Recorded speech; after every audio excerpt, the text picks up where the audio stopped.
All right, well, here's the deal. I picked up this damn camera a dozen times and started recording because I'd like to make more videos. I haven't done it for years, and not consistently for probably about 6 years. So here it is, my attempt at trying to get my YouTube channel going again. Things have changed. Obviously, it's been 6 years later, maybe a little bit less for some of you. New house, got new projects laying all over the place. Although the YouTube has stopped, or the YouTube content has stopped, my hobbies have not. So they just keep piling up, and maybe this would be a way for me to get back into things and fix things.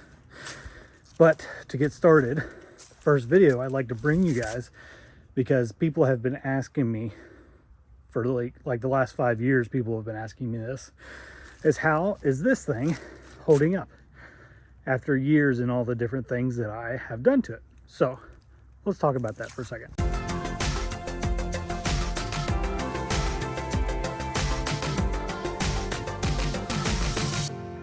So if you guys are not familiar with this particular boat build that we did on the channel years ago, it is probably why I have as many subscribers as I do. A lot of the content that was watched on my channel was because of this build. I took a, and I could be getting this wrong, it's been so long now, but I believe this is a 1969, and I'll correct myself here if I have to.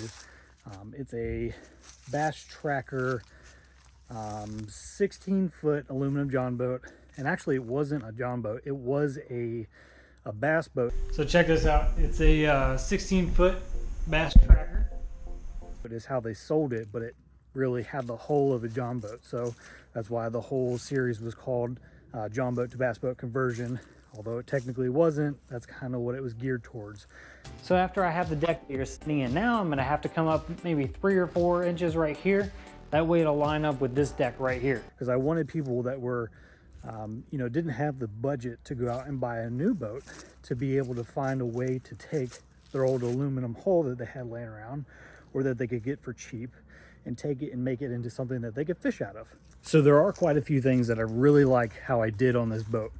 There are some things that I don't like. One of the first things that I do really like, and I'm looking at it now, and honestly, I haven't actually looked at this in detail for probably a couple years now. It's been parked here at our new house since we moved in, and I haven't touched it. But the first thing I'd like to point out that I do like is that this trailer was done very well. The first thing I do really like about this trailer is that I completely stripped it down.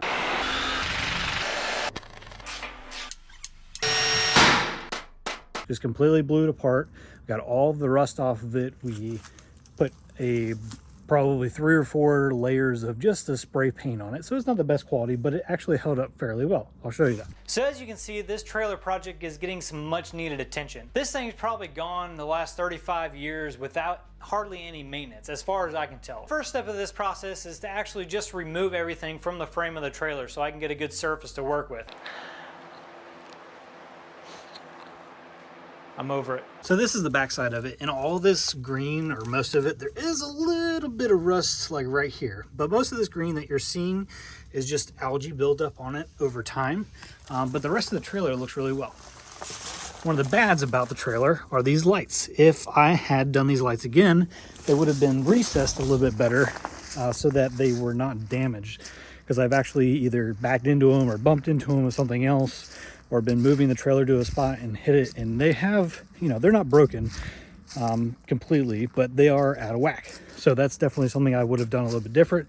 Maybe bought recessed lights that recess into the frame, so that way you can't bump and bang them as easily. Another one of the things that I really do like about this trailer is our breakaway trailer tongue.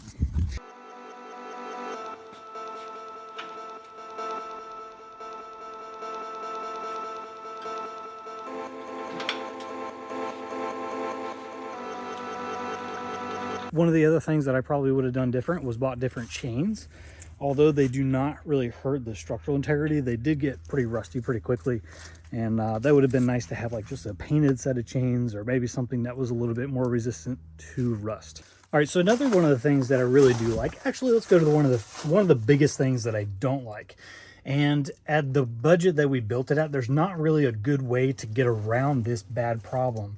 And that is, and I think I talked about it when I was building the boat, is that the wooden decks on there just completely I'll show you.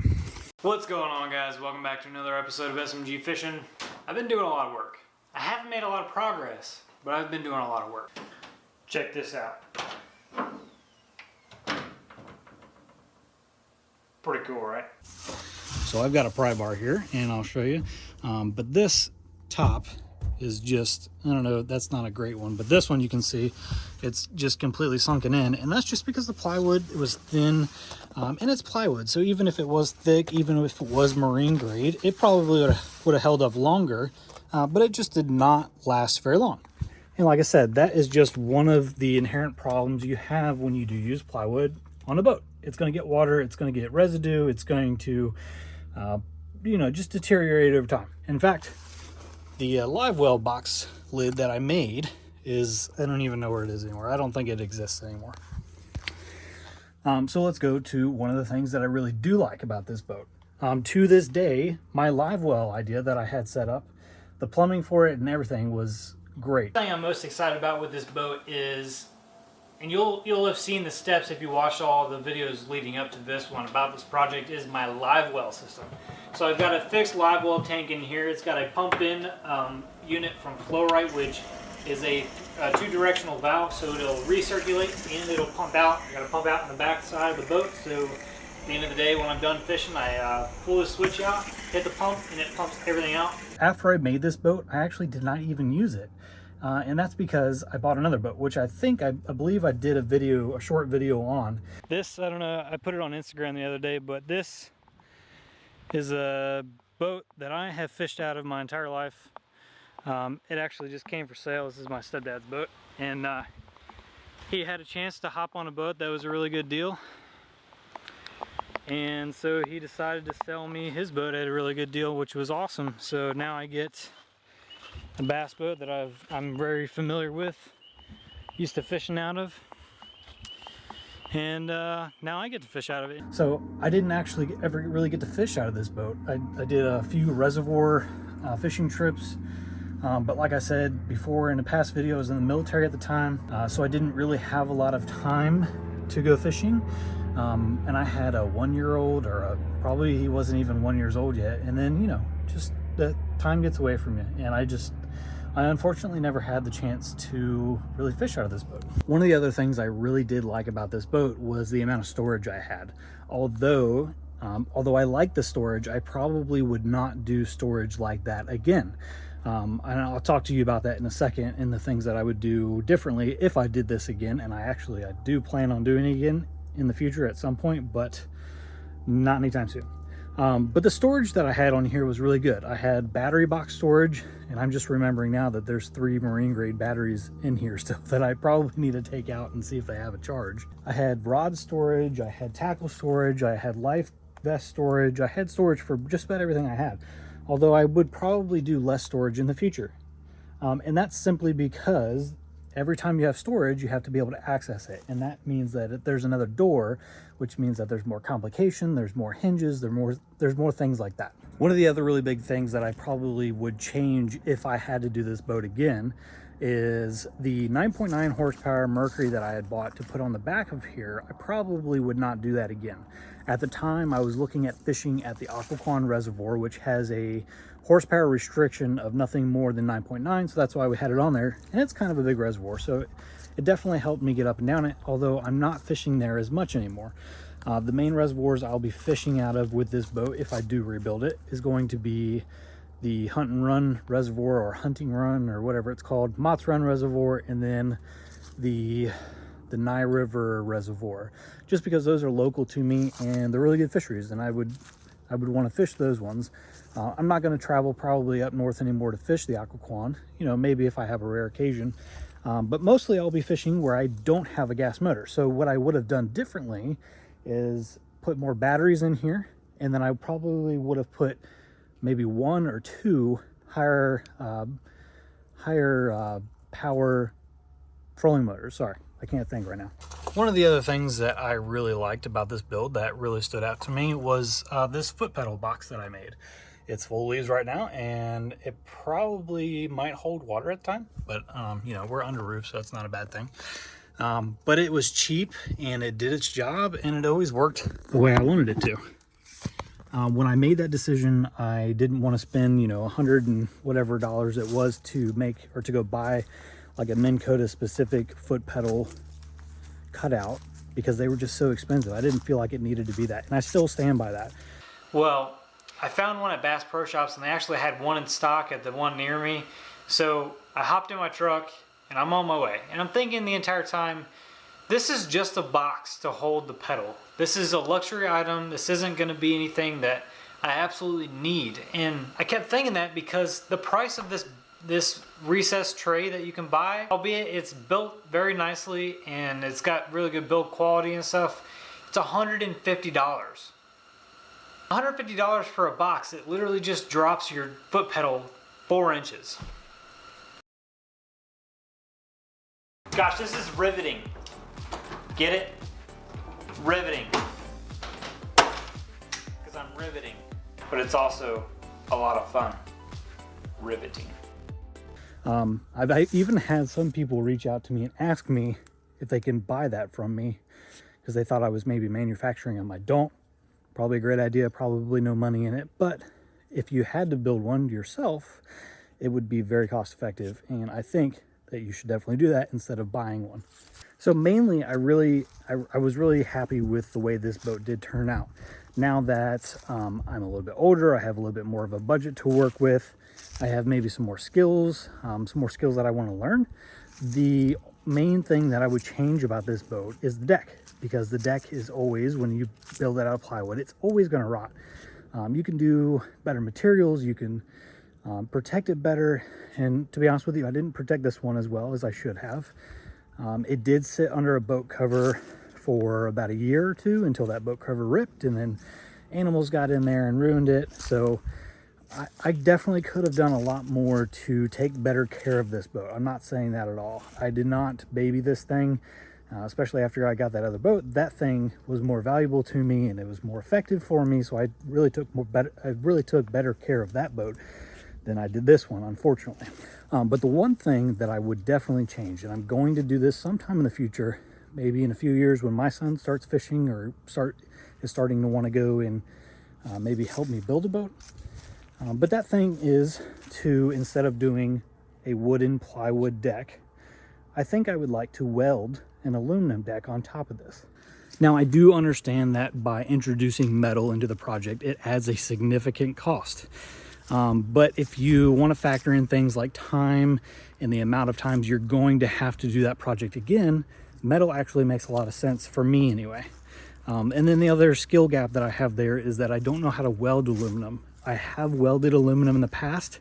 I would never show you those welds because they're not good.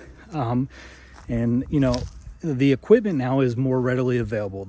It's more cost effective to do that and to buy that equipment. Now it's still expensive and it's still a lot of skill to be learned, but that is the way that I would like to do it. And then the other thing I would do differently, and it's not really different, but it's just another form of this, since I would be doing a metal deck, the carpet would obviously not be, I guess you could probably still use it, but what I would do is use more of like a grippy foam. And they use this a lot on boats now, and it's a lot more popular now than it was back then.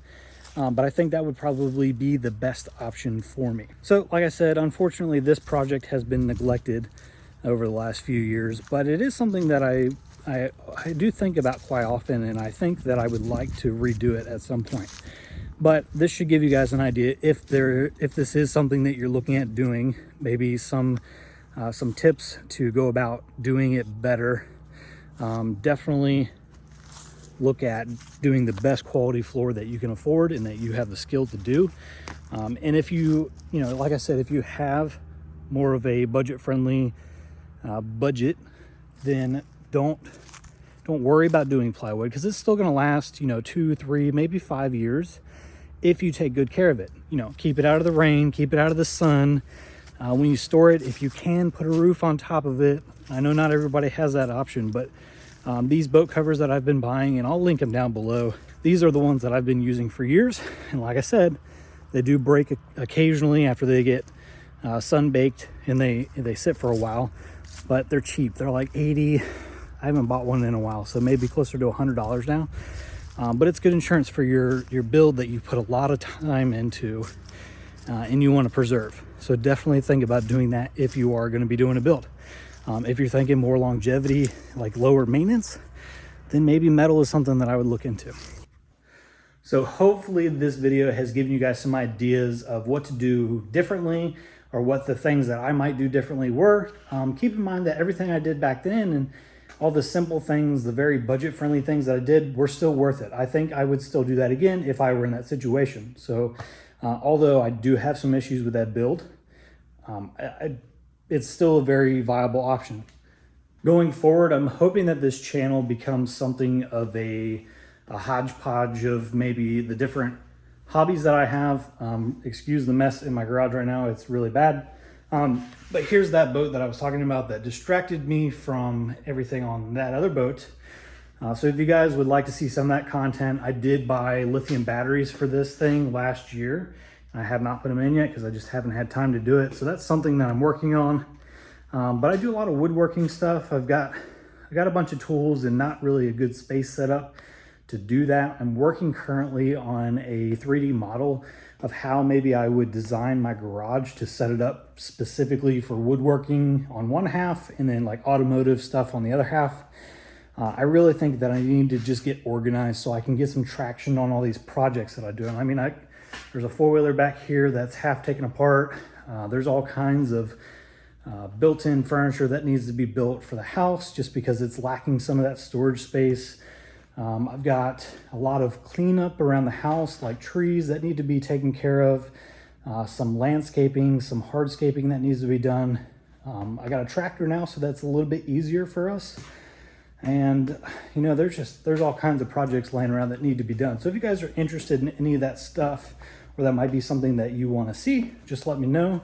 Like I said, comment down below if you have any questions about anything that we've talked about, anything that you've seen in the past on my channel, or anything that you'd like to see in the future.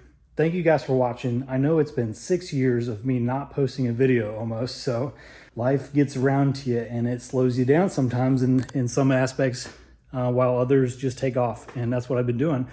I think the last time I updated you, I was talking about how maybe I had a 2-year-old or maybe a 3-year-old, but now I've got a 6, almost 7-year-old, and I've got a 1-year-old. My baby girl just turned 1, and so we've had our hands full, and I would really like to bring this back. Making YouTube content was something that I was really passionate about. I love sharing my projects with you guys. I love getting your feedback. I love building a community around the things that I enjoy.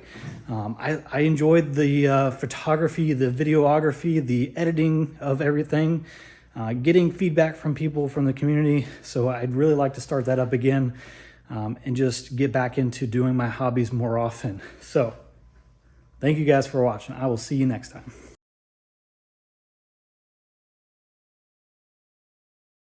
I also forgot to mention, I've got a pretty cool car sitting behind me. It's not mine, but I really like it, and it's in pretty rough shape. So maybe something there. Maybe just some detailing videos or some how-to videos could be cool. Just something to think about.